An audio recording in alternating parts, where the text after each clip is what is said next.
I've spent the last couple of weeks running with the cheapest Apple Watch, the Apple Watch SE3. Now, I understand cheap is a relative term when it comes to Apple products, but this is the lowest cost way to get into the quote unquote good Apple Watch experience. The latest tech, the cellular connection, all that fancy stuff. So how has it held up?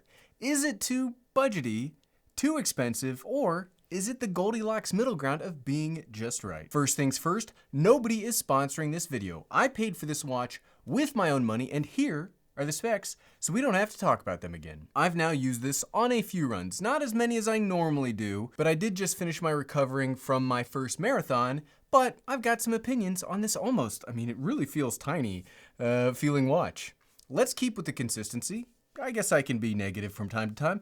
Let's start off with the dislikes. And okay, I say that, I don't really have any dislikes. Yes, I could say the price because $300 isn't cheap, but really when you look out around the rest of the smartwatch or fitness watch marketplace, there isn't really anything else that competes for $300.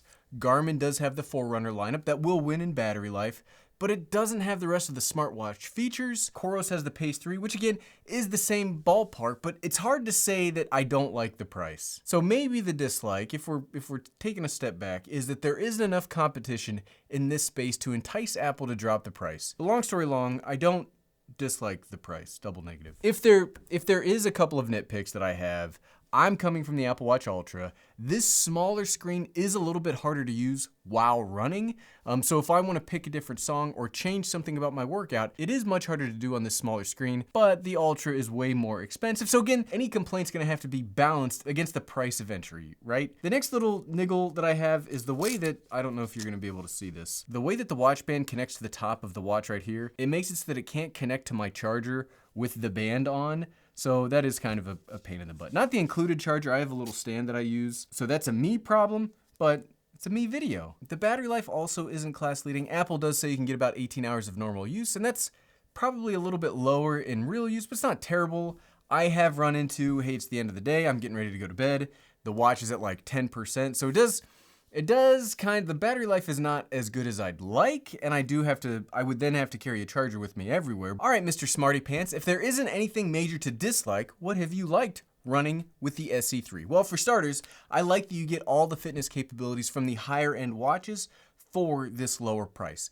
Yes, the higher end watches will have more refined capabilities, dual band GPS, or some of the more accurate or more in-depth health trackers, but holistically, this gives you running tracking capability. This gives you biking tracking capability. This gives you all the tracking capability. The next thing I've really liked, even though I complained about it a little bit ago, is the size. You've heard me say this, I think 3 times now. I normally wear the Apple Watch Ultra, and I do kind of hate big watches.